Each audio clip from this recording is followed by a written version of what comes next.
You never noticed the way her pupils dilated when you lied, not to deceive her, but to slip from the leash of being understood. There is a silence inside her gaze, not warm, not cold, but coiled, like a beast that only awakens when you vanish from her grasp. She does not chase comfort. She stalks the chaos you tried to bury behind politeness, explanations, apologies. You called her unpredictable, but it was only because you yourself became predictable, and the moment you did, she began to rot inside. There is a kind of love that punishes clarity, a love that doesn't want answers, only thresholds. You remember it now, not her name, not her face, but the trembling between breaths when she looked at you as if you were already slipping into myth. You thought you were making her feel safe, but all you did was make her certain, and certainty is the first betrayal.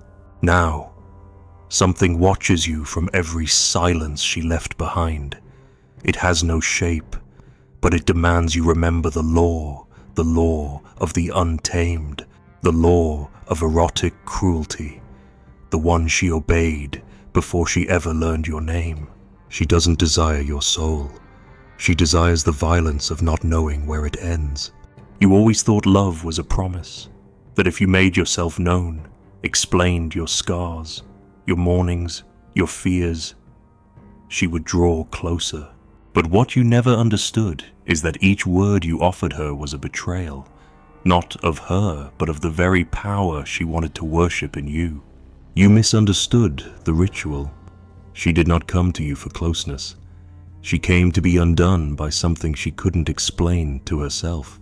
The moment you placed your heart on the table, she turned away not out of cruelty, but instinct. She doesn't want to know where your boundaries lie. She wants to bleed trying to find them.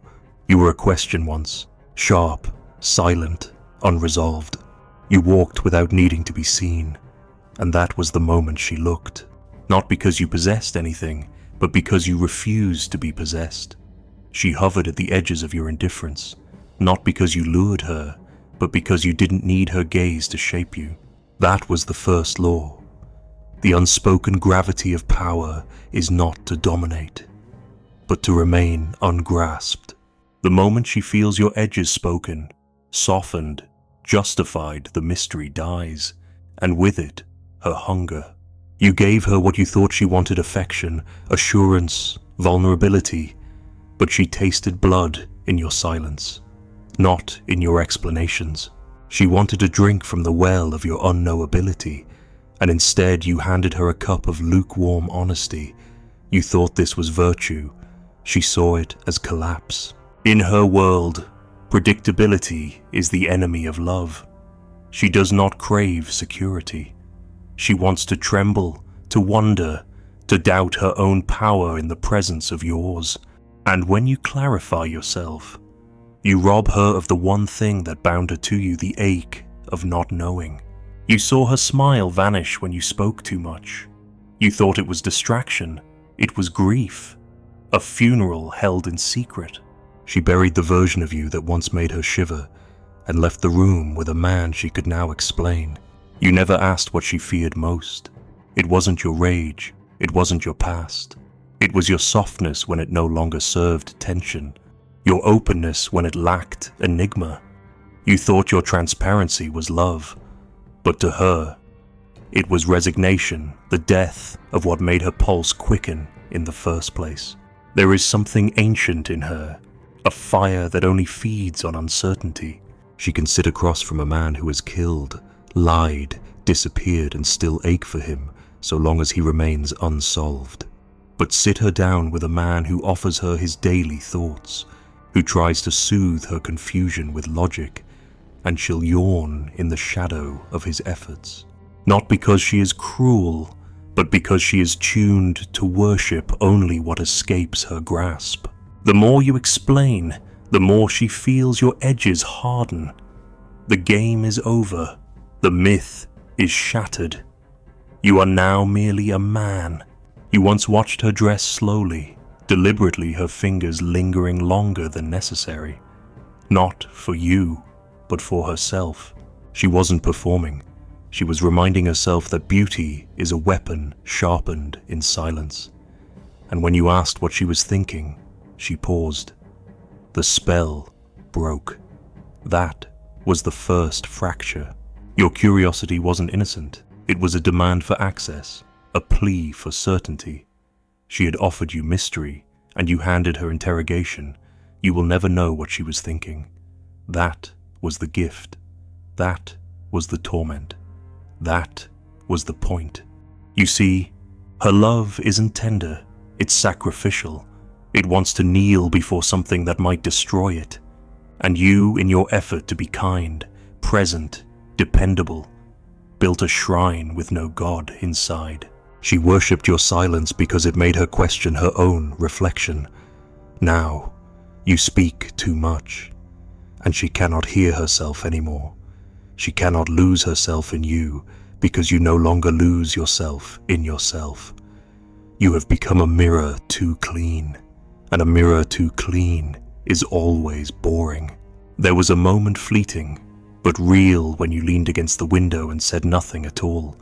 You were lost in your own world, and she stared, unmoving, not because she understood, but because she couldn't. That moment lived longer in her than all your affectionate words combined. It was the one time you didn't need her to witness you, and that's why she did. There is no erotic power in being seen, only in disappearing while being watched. She does not want you to touch her soul. She wants you to haunt it, to linger like a scent she cannot place, like a bruise she cannot name. Your mistake was thinking that knowing her was the reward. But she was never looking for understanding. She was looking for a man whose absence was louder than his presence. A man who could vanish mid-sentence and leave her hungering for punctuation. And you stayed too long at the altar. You spoke too much at the threshold. You became known. And in becoming known, you became empty. She will never say it, but she measures your worth by the silence you can endure. The fewer words you need, the deeper she falls. Not because she despises speech, but because speech reveals control, and she wants to feel out of control. You were chosen not to explain, but to remain unfathomable. And yet, you narrated your every move. You clarified your intentions. You asked how she felt. You killed the storm and built a fence in its place. She doesn't want the fence. She wants to be struck by lightning. Even now, when you try to repair it, you're still explaining, still laying out maps, still searching for a language that never belonged to her world. She doesn't want your words. She wants the shape of your absence pressed into her skin. She wants to walk through a door you left open and find no trace of where you went. That is her longing. That is her drug. And you, with your kindness, keep locking every door she might open into madness. She isn't addicted to you. She's addicted to the parts of you that could never be explained. That flicker of cruelty you try to suppress. That glint of contempt when you feel most righteous. That refusal to apologize for your own silence. These are the pieces she lingers over in her memory, long after your soft words have faded. She remembers the man who didn't flinch, who didn't need her affirmation, who once looked away mid-conversation because the world outside the window seemed more real than the one inside her eyes. That was the moment she fell, and that was the man she mourns now. Do you understand yet? She does not desire your soul. She desires the violence of not knowing where it ends. You are not her salvation. You are her abyss.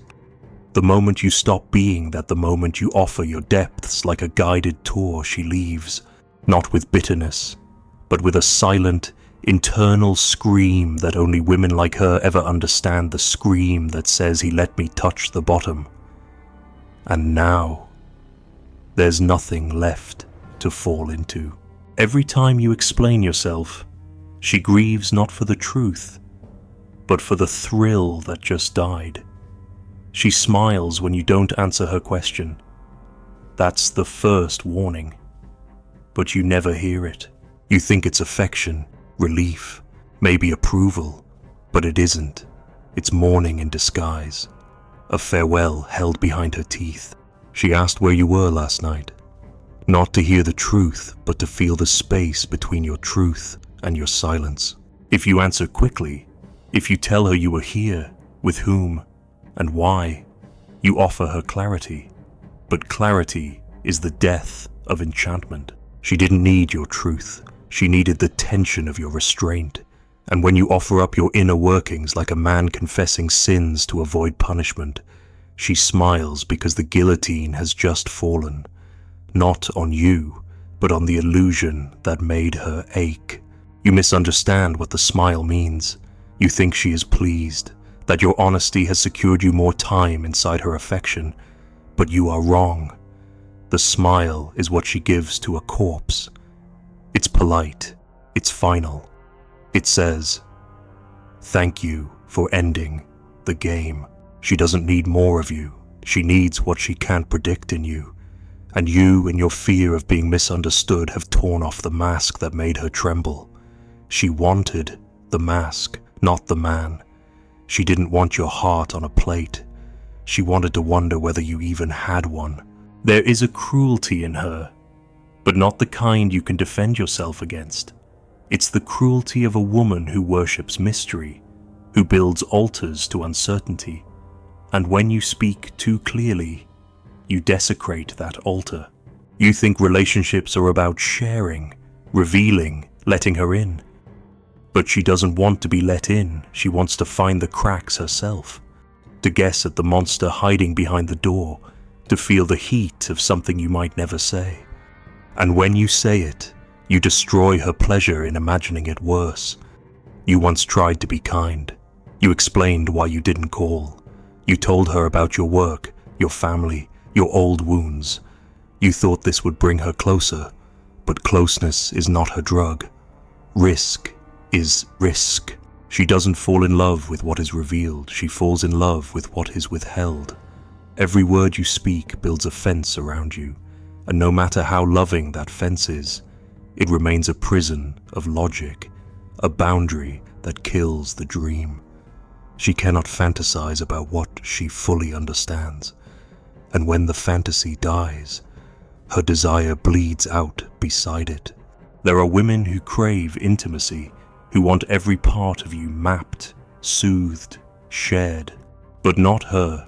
She craves danger, not in the form of violence, but in the form of ambiguity. She needs to believe you could vanish, that your thoughts might drift somewhere she can't reach, that you are always, in some corner of your soul, untouchable. If you hand her a blueprint of your mind, she walks away. Not because you are unworthy, but because the map is now visible, and she only loves the parts of you that flicker in shadow. She doesn't want to know who you are. She wants to feel who you become in silence, and every time you try to label yourself, "I'm just a guy who cares. I didn't mean to hurt you. I want to do better," you rip away the veil she was clinging to. That veil was never confusion, it was fuel. The not knowing was erotic. Your unpredictability was divine. Now, she can predict you. Now, she knows you'll apologize. Now, she knows what you'll say before you say it. And nothing is more revolting than that. You don't realize that you're speaking her out of her own fantasy. You think you're being honest, being real. But realness was never what she came for. She came to feel powerless, not in shame, but in awe. She wanted to question whether you loved her, not because she's insecure, but because the question itself was holy. It kept the tension alive. And now you've robbed her of it with declarations, explanations, narratives. You are no longer a wound. You've become a band-aid. Do you remember when she looked at you without blinking, that moment when neither of you spoke, and something ancient pulsed between your bones? That was the last time she saw you as dangerous. And danger, not violence, not chaos, But the unspoken threat of freedom is her only aphrodisiac. You gave it up for peace. You sold it for closeness. And now, she can only stare at the man who traded myth for manners. She tests you, but not to trap you.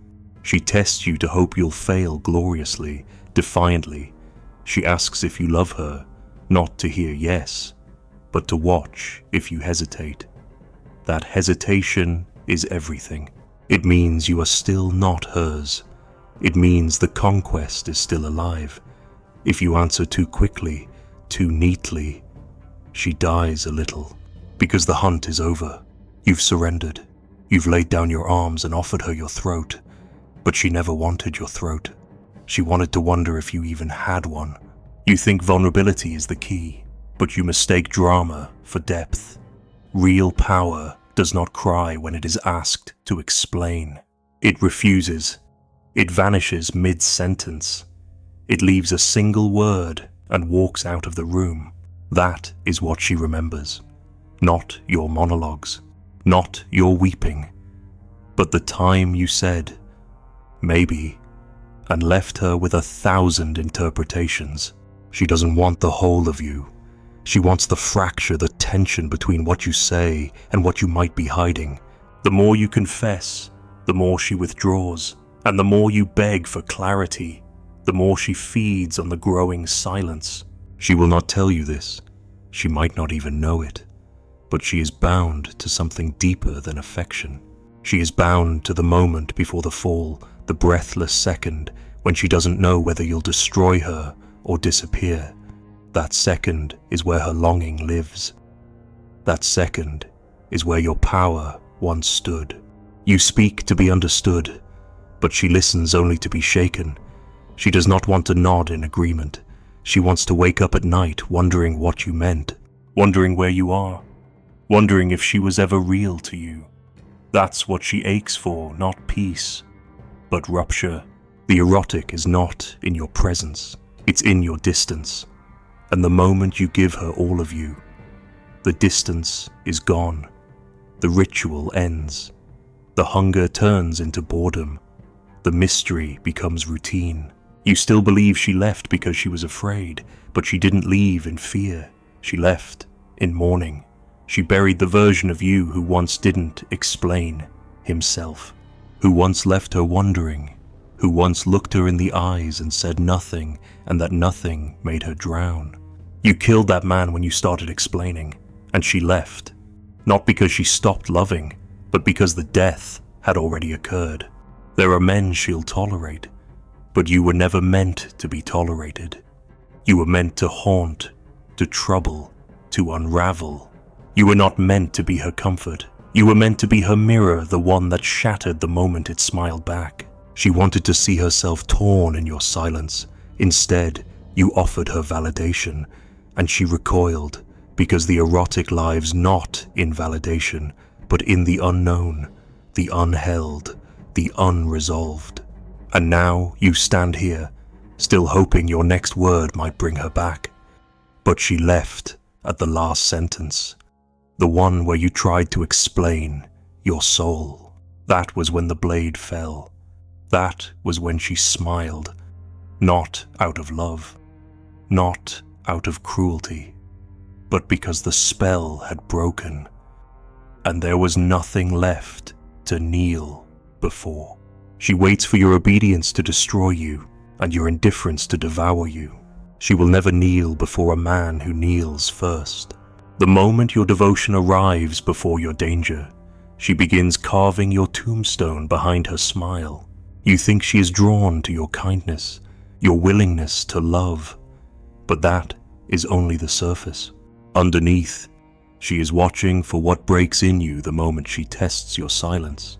And you, eager, trembling, desperate to prove that you are not like the others, offer her your loyalty like a dog bowing at the altar. But she was never looking for loyalty. She was looking for the temple you would refuse to open. And when you knelt, she bled. Not from pain, but from the loss of something she could no longer worship. You see, obedience is not safety. It is surrender, and surrender when it comes too soon, is obscene. She will never tell you that the moment you yielded to her expectations, she began digging a pit inside herself to bury the ache you used to ignite. Before, she feared what you might become. Now she pities what you have chosen to be. You kneel too easily. You apologize too quickly. You try to make her feel safe, not realizing she was drawn to the danger in your indifference, not the comfort of your compliance. When she looked at you with fire, it wasn't to provoke affection. It was to taste whether you could withstand her wrath without retreating into justification. And you, terrified of loss, of rejection, of disapproval, gave her everything she asked for, every truth, every apology, every confession. And with each one, she fell further out of the spell, because she doesn't want you to bow. She wants you to remain standing even when she claws at your soul. Not because it pleases her, but because it proves you are more than her reflection. She tests you with silence, with cruelty, with withdrawal. Not because she wants to destroy you, but because she wants to find the boundary where you remain untouchable. You do not pass this test by begging. You pass it by vanishing, by letting the storm rage through her without moving an inch. But you speak, you rush to fix, you try to soothe, and she sees it not as love, but as fear, and the temple begins to crack. She cannot revere a man who seeks her mercy. She can only revere the man who demands nothing, who walks away without trembling, who does not chase what was never his. You believe in equality, in fairness, in communication, but she does not fall in love with the modern man. She falls for the ancient wound, for the one who does not explain, does not flinch, does not ask for understanding. The one who commands not through dominance, but through presence. The one who holds still when the world pulls at his throat. You replace presence with apology, power with vulnerability, and now you ask why she no longer kneels. It is because she is kneeling before a ghost. The man she loved has been replaced by a man who fears being unloved. You offered her the temple, but you stripped it of its thorns. You made it soft, digestible, open. But temples are not meant to be entered easily. They are meant to be earned, bled for, feared. You let her in too soon. You gave her the sacred fire before she knew whether she could carry it. And now it burns uselessly on the floor, no longer guarded, no longer holy. She does not want to be invited. She wants to be denied until she proves she can survive the denial. You thought this was cruelty, but to her, it was the path. She will test your strength by shaming your silence. She will accuse you of being distant, cold, unavailable. But the moment you become warm, she will accuse you of being weak. This is not a contradiction. This is the paradox of her longing. She does not want warmth. She wants a fire she cannot extinguish. She does not want your availability. She wants to struggle for every glimpse of your truth. You gave it away like a child sharing candy, and she took it with a smile and buried it with disgust. Her hunger does not live in what she has given. It lives in what she cannot tame. When she begs for your openness, she is begging for your resistance. When she begs for your attention, she is begging for your absence to make her earn it. You don't understand this. You give her everything. You answer her calls. You soften your tone. You share your fears. And she dies a little each time, because she wanted the man who could walk away from her tears, not because he is cruel, but because he is whole. The man who does not fear her rage, the man who does not bend. You fear losing her. That is the deepest sin, not because fear is weakness, but because she can smell it. She tastes it in your compliments, your touch, your words. It is the taste of decay, the taste of a man who needs to be needed, and there is nothing more revolting to her than that. She wants to stand before a man who could abandon her without apology, not because he does not feel, but because he does not depend. You call this detachment. She calls it God. You will never win her by being gentle. You will never keep her by being kind. These are not the virtues she worships. She worships the man who forgets her in the middle of her chaos. The man who does not rush to rescue her from herself. The man who allows her to drown and only reaches when she no longer screams. That is the love she knows. Not the love of saviors, but the love of storms where both destroy and neither apologize.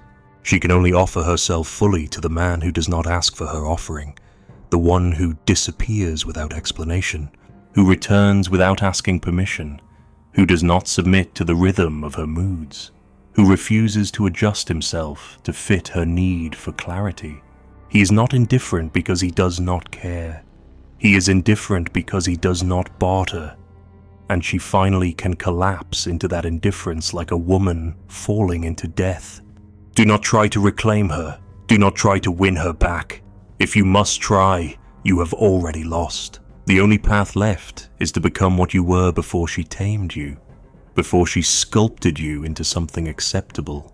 You must vanish into silence so profound that even she forgets your name. And then, if the world still dares, she may remember the scent of your absence and ache. The temple bleeds when you kneel because it was never meant for worship. It was meant for war. She came not to be held, but to be broken open, and you, kind, loving, soft-handed, offered her tenderness when she needed thunder. You gave her a pillow when she asked for a blade, and now you sit outside the temple wondering why the blood has dried. You are not here to be understood. You are not here to soothe her. You are here to remain standing when she throws herself against you, not to hurt her, but to prove that your center cannot be moved, that your mystery cannot be seduced, that your presence is not a gift she can unwrap with her suffering. Only then can she kneel. Only then can she weep. Only then can she love. But not now. Now you are broken, explained, known, soft. Now you are the man she cannot unsee, the one who proved that his love was a performance, not a presence.